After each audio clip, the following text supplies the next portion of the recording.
how they view an event is going to determine the outcome. And if they can always be on the lookout for growth and opportunity, they're going to live a much happier life.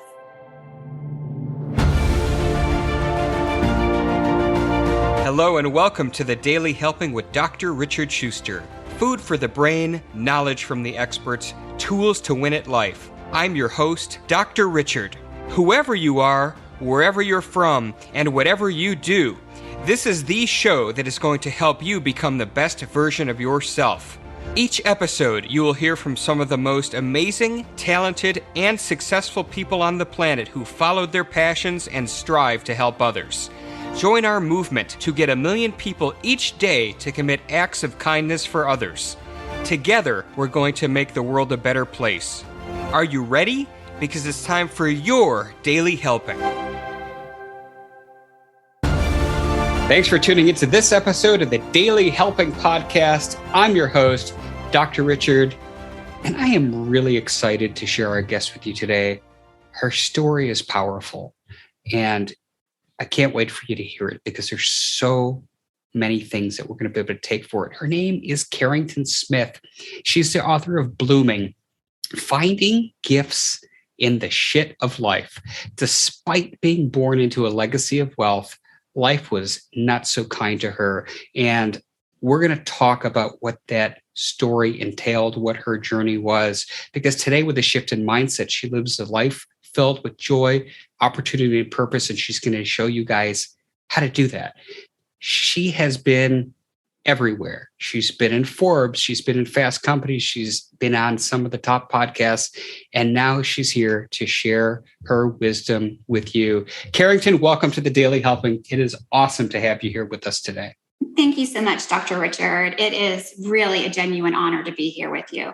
Well, I appreciate that. And I appreciate that you have really gotten so very vulnerable to share stories. A lot of people, when challenging things happen to them, they bury those down deep. They don't want to talk about them. But you have been very vulnerable. You talk about that in your book. So what I want to do is get right into it. I want to jump into the Carrington Smith time machine. I know you, as I alluded to, born into privilege and wealth, but things didn't go the way that you envisioned them that they would. So let's start there. Yeah.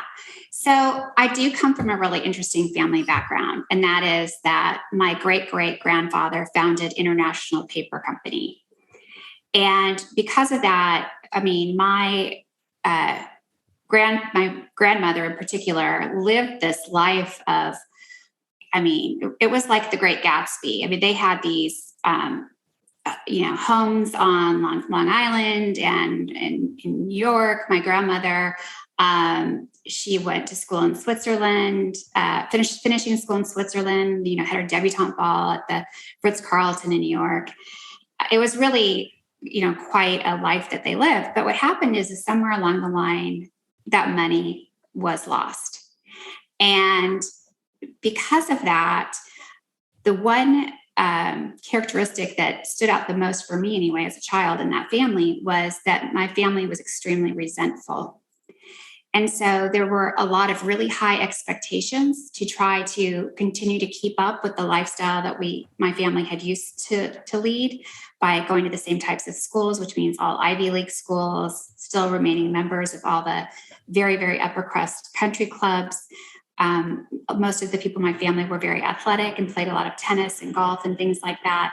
And there were just expectations to be able to continue to compete at that level. But I was the baby in my family. And any money that was left went to make sure that these things happened for my brother and sister. And as the baby, I pretty much got the leftovers.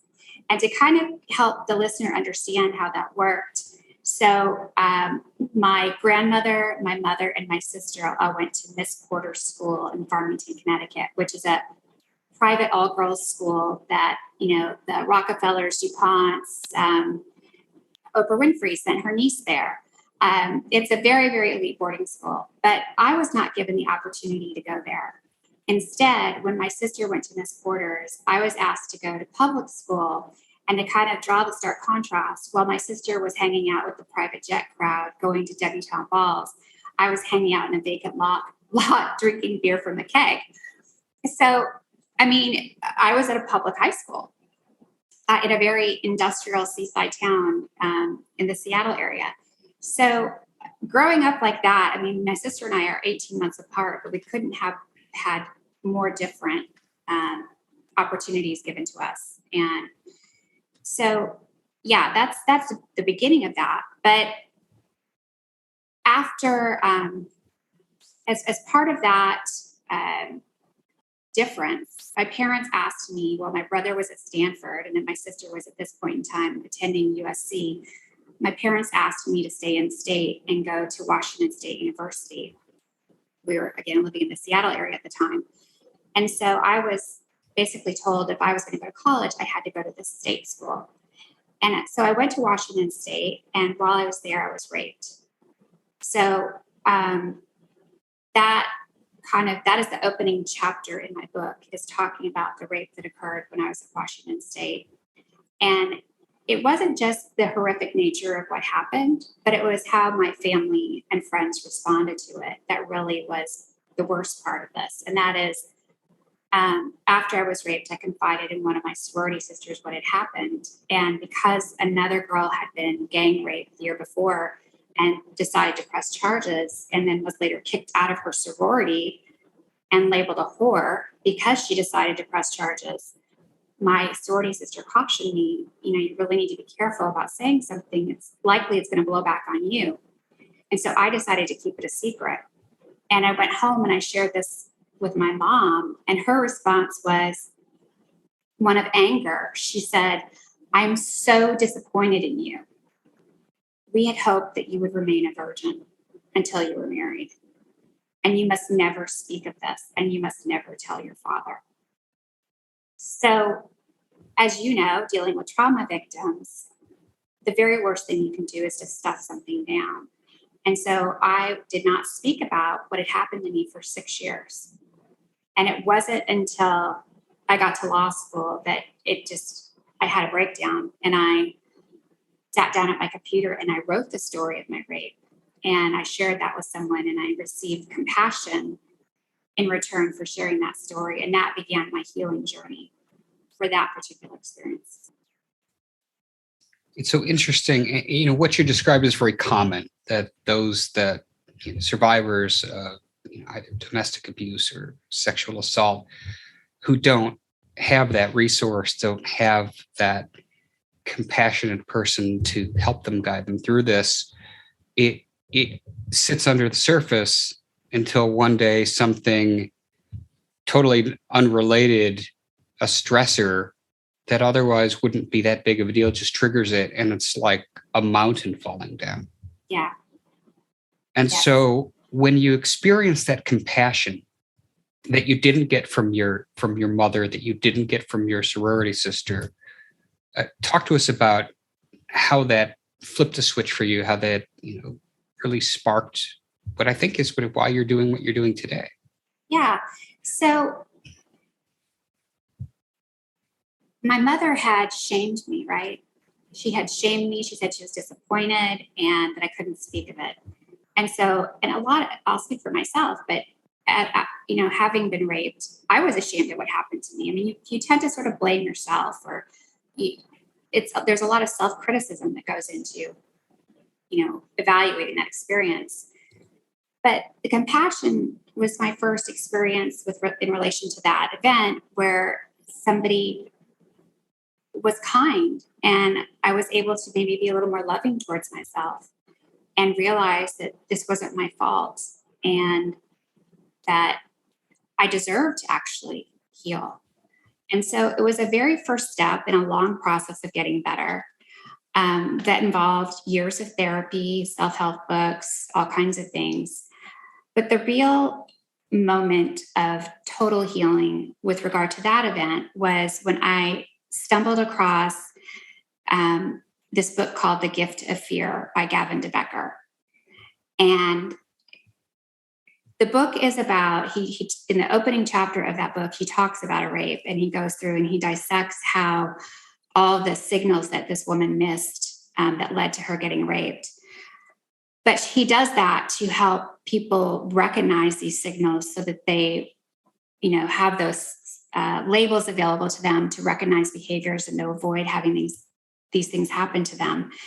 Gavin DeBecker's background is somebody who lived in a very, very violent childhood. And instead of being ashamed about what happened to him, he took what had happened to him and he embraced it as part of the fabric of who he was. And he used it to propel him to greatness, because his business, and he's since retired, but the business still exists, is to advise CEOs, presidents, VIPs, celebrities on whether or not they need to be in fear of something. So it's basically, I'm trying to think of the term he uses, but it's like a threat assessment tool that he uses. And he learned about how to assess whether or not someone was going to be violent because of his life experience. So for me, not only was the dialogue about the rape in that book important, but even more so, his life experience was important, because I came to understand that these horrific events, and there are many in my book, the rape is just one of them, are things that instead of pretending they don't happen and being ashamed of them, we really need to come to a place where we can embrace them and understand that they are part of the fabric of who we are. And once we claim the traumas, failures, horrors, negative experiences in our life, then we can also find the treasures within them. And for me, understanding that, like years later, people would tell me I have a quiet confidence. And I came to understand that quiet confidence was because I was a survivor. I can walk into a room and be like, yeah, I got it, because I've been through so much. It's not cockiness or arrogance. It's a quiet confidence of knowing I've already been through so much. I'll get through this too. So I don't have the same fears or anxieties that some people do about certain new events in their life. And I also came to realize I was incredibly emotionally resilient. Because of everything that had happened to me in the past, I have that grit, that emotional resilience that some people don't have. But I wouldn't have those things if I hadn't had those experiences. And by adopting and claiming and understanding those things, I could somehow now use those very things to propel me forward, as opposed to using them as a tap that drained me. So coming to that realization was probably one of the most pivotal moments in my healing.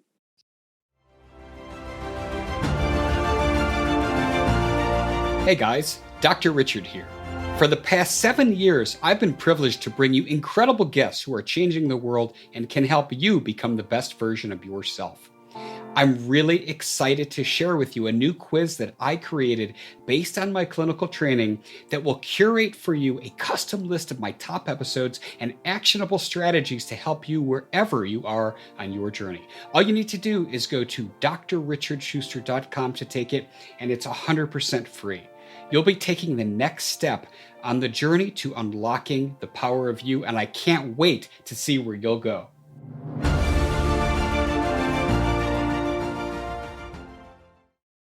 You know, it's interesting. You've been through some things, and there's a therapeutic technique that's often used with cognitive behavior therapy, where you would ask the patient, you know, what's the worst possible outcome? You've already been through the worst possible outcome. So, you know, whatever else is going to happen to you, you can nail it, you can handle it. But, you know, we've all had challenges happen to us. Nobody has quite gone through what you've gone through, and everybody's story is unique. But so somebody listening to this, and I know your book is about mindset, blooming, it's about mindset.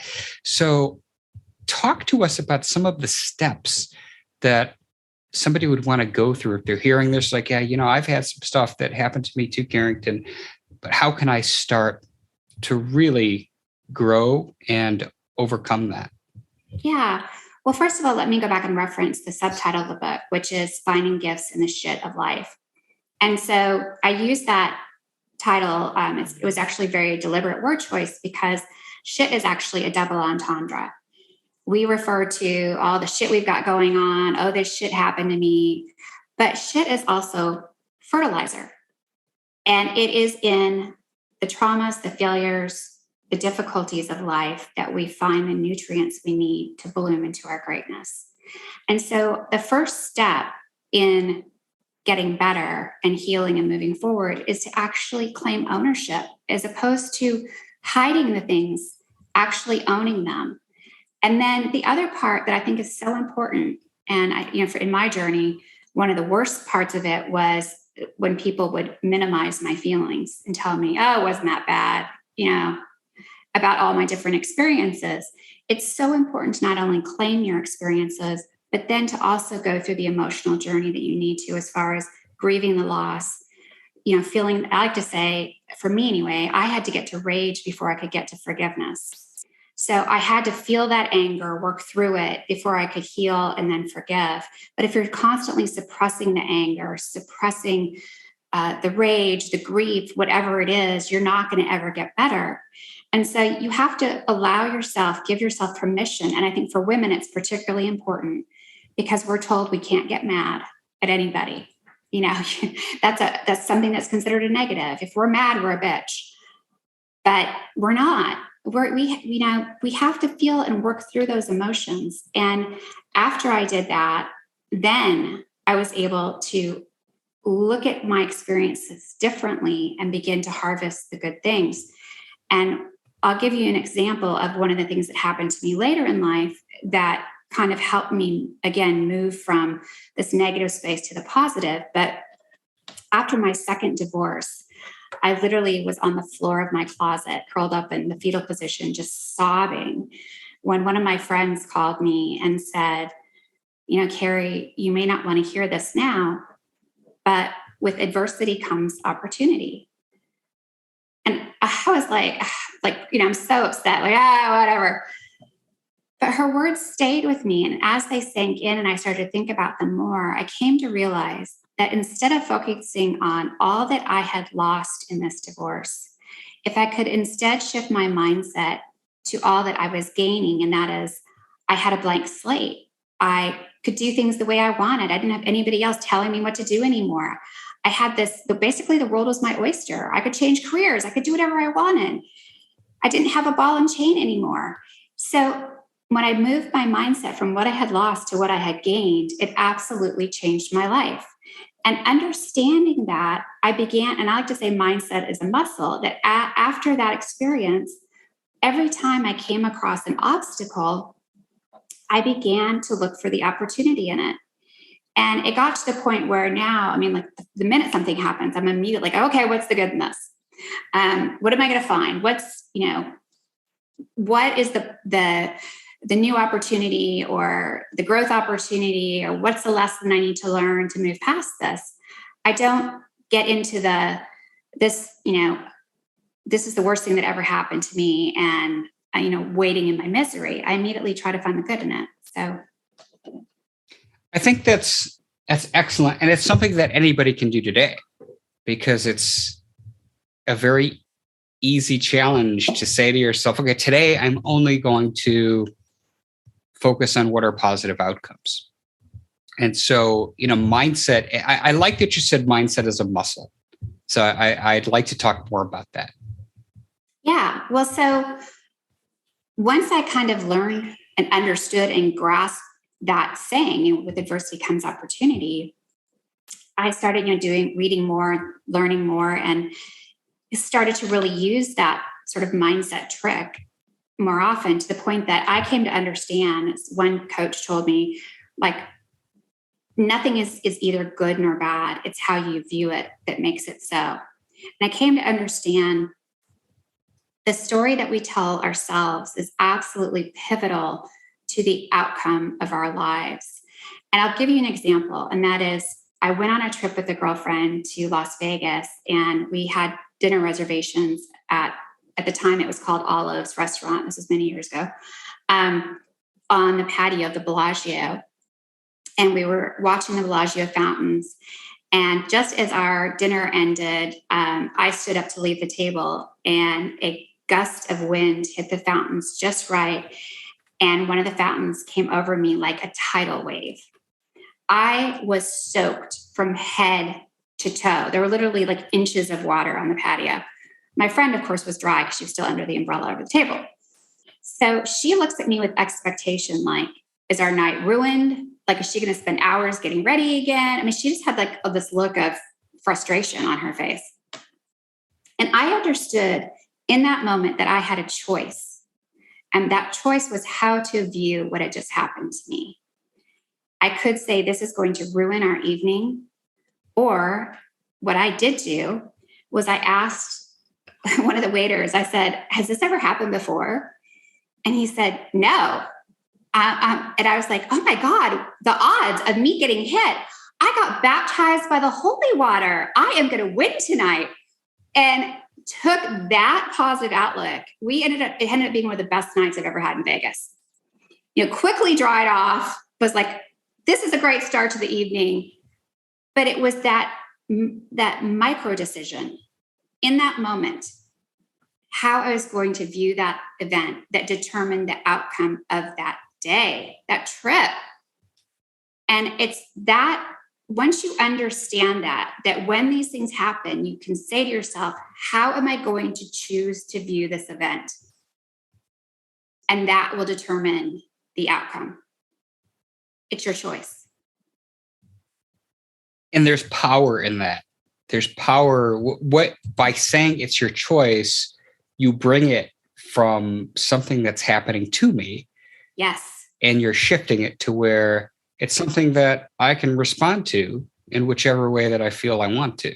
And the great author, Viktor Frankl, is the person where I came across this mindset shift. I mean, he talks about being in a concentration camp and how he was able to find both empathy and pity for his guards.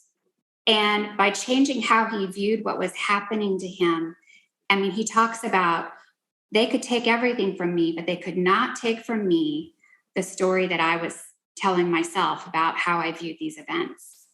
And it was his determination. He never lost control of that. And that took him from being a victim to having power. And in any event that happens to us, that's how we get our power back.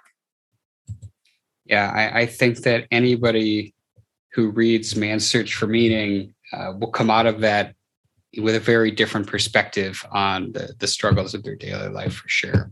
Absolutely. Carrington, I want to ask you a question. One of the things that I know that's a focus for you is to be able to shift your mindset with something that you're calling a gratitude project. I'd love to know about that.